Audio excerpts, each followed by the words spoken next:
Kash. This issue's not going to go away. And I think the central question for the American people is this. They know that Epstein trafficked young women for sex to himself. They want to know who, if anyone else, he trafficked these young women to. 3 minutes ago, Senator John Kennedy did something that will be repeated on every news channel tonight. He didn't use sophisticated legal language.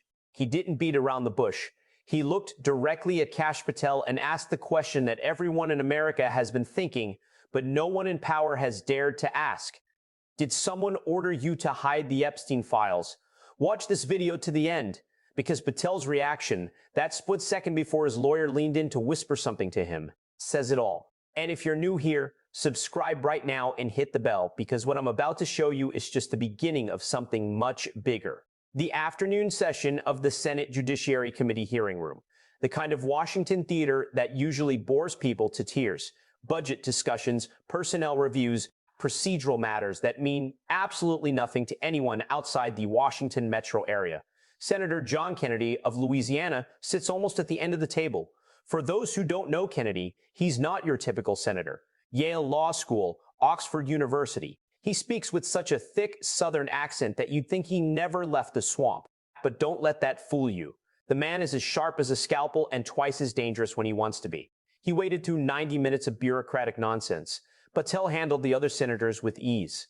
Questions about cybersecurity threats, Chinese espionage, Russian disinformation campaigns. Patel gave his usual answers. Professional, measured, vague enough not to say anything at all. Though he pretended to say something, he glanced at his watch twice. He seemed relaxed. That was his first mistake.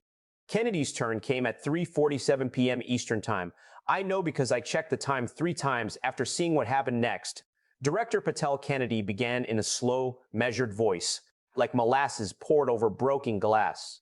I want to talk to you about Jeffrey Epstein. The room stirred. You could feel it. That electric shock when everyone suddenly pays attention. Patel's expression didn't change. You've been asked about Epstein before. You have your arguments prepared. Senator, as I said in previous testimony, the FBI conducted a thorough investigation into Mr. Epstein's activities, and I'm not interested in your previous testimony. Kennedy interrupted. His tone hadn't changed. He was still slow, still polite. But now there was firmness. I'm interested in what you're not telling us. Patel blinked once, twice.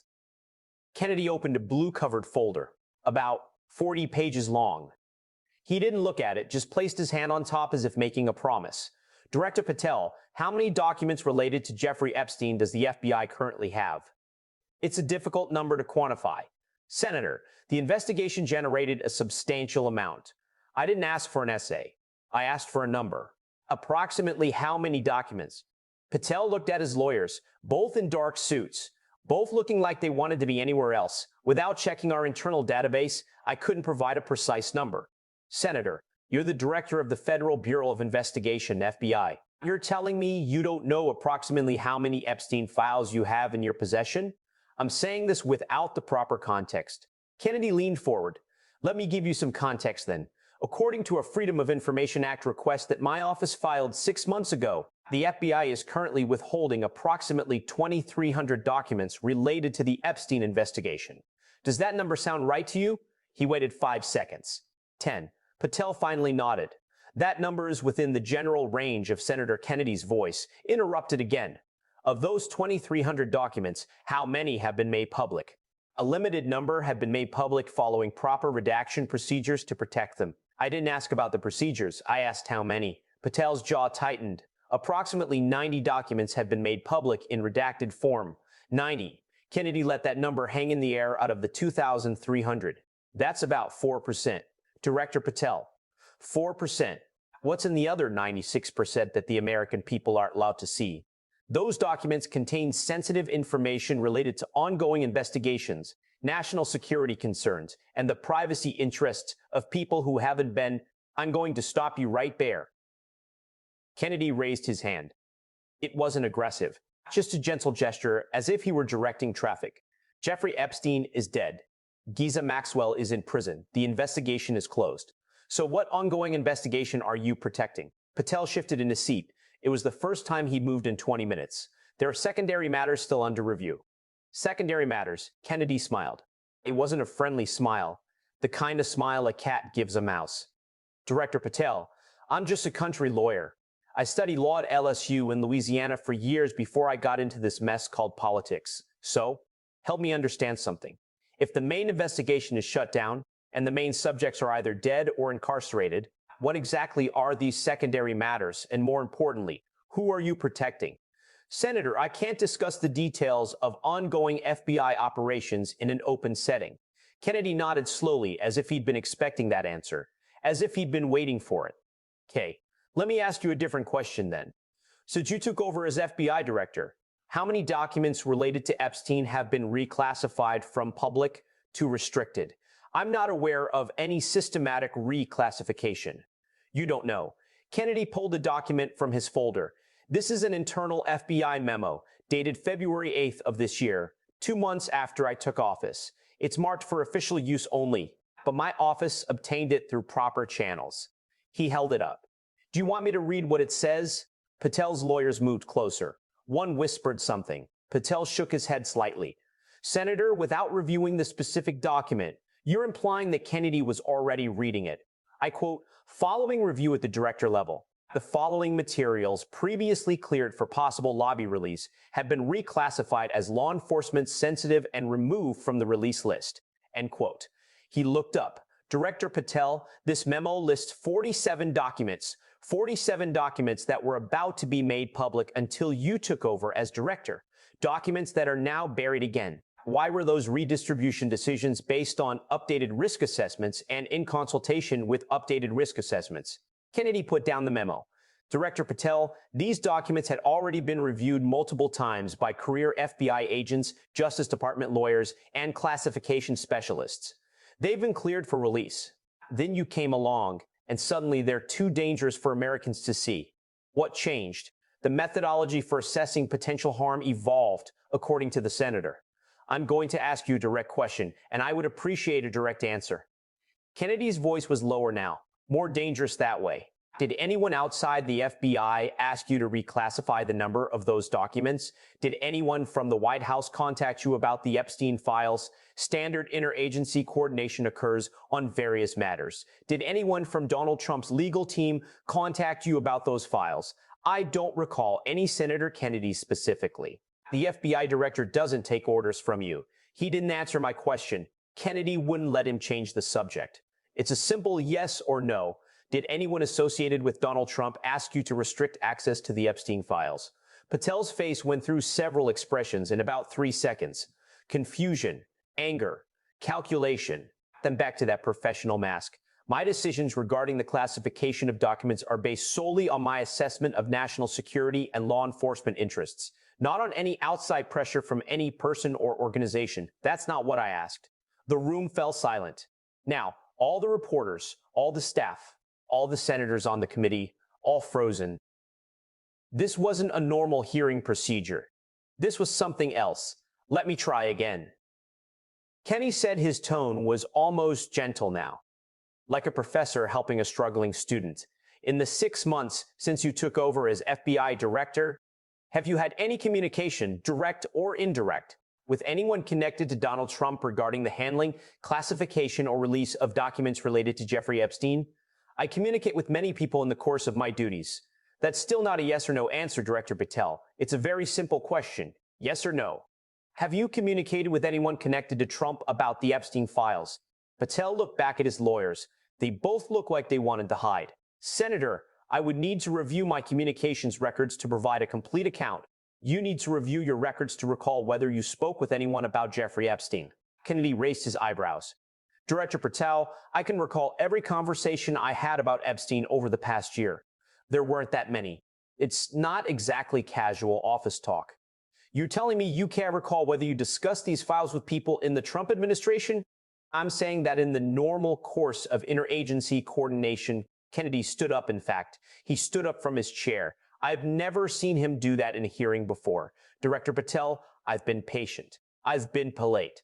But now I'm going to be direct because the American people deserve direct answers. He picked up another document. This is a phone log. February 23rd, 10:47 p.m.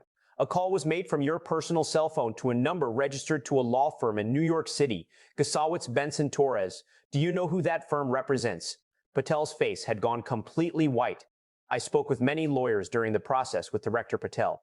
That firm represents Donald Trump, and according to this record, you spoke with someone there for 17 minutes, 3 weeks after you became FBI director, 2 days before you reclassified those 47 Epstein documents. He left the record. Now, once again, did someone connected to Donald Trump ask you to hide the Epstein files? The silence lasted an eternity.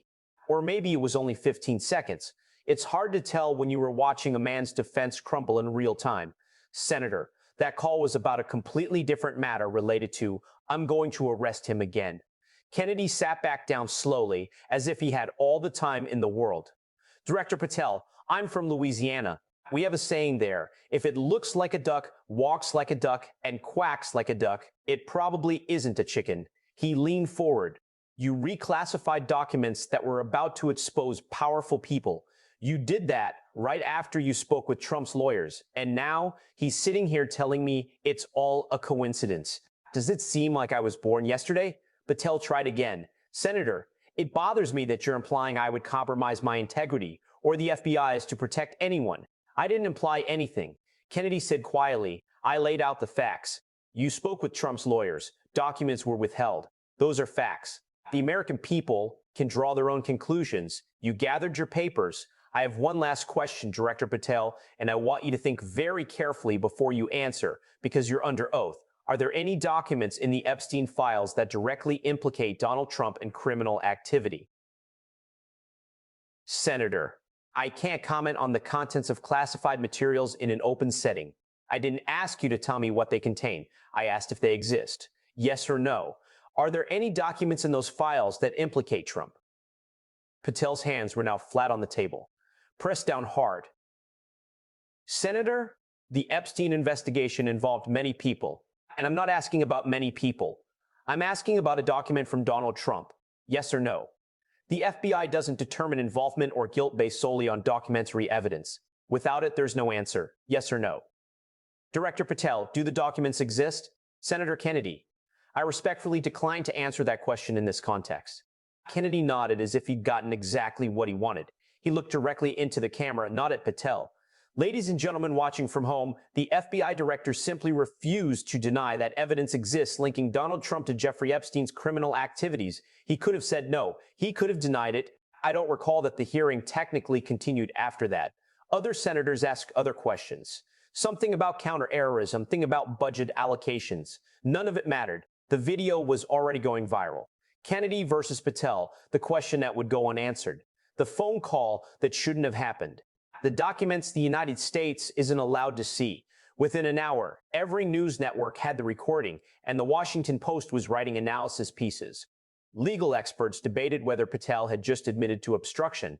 And somewhere at FBI headquarters, someone was probably having a bad afternoon, because John Kennedy didn't just ask a question. He brought up a phone call to Trump's lawyers, reclassified documents, a refusal to deny the existence of evidence, 3 facts that together tell a story about power protecting power, about buried secrets, about an FBI director who may have chosen loyalty to a man over loyalty to the truth.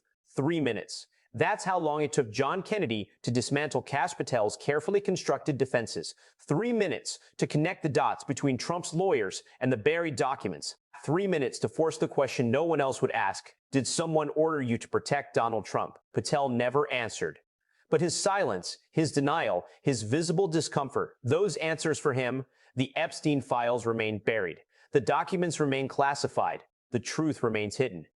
But now everyone knows why, and they know who is responsible for keeping it that way. If you've made it this far, you understand the gravity of the situation. Subscribe to this channel right now. Hit the bell icon. Share this video with everyone you know. This story isn't over. Kennedy promised more hearings, more questions, more documents, and I'm going to cover every detail.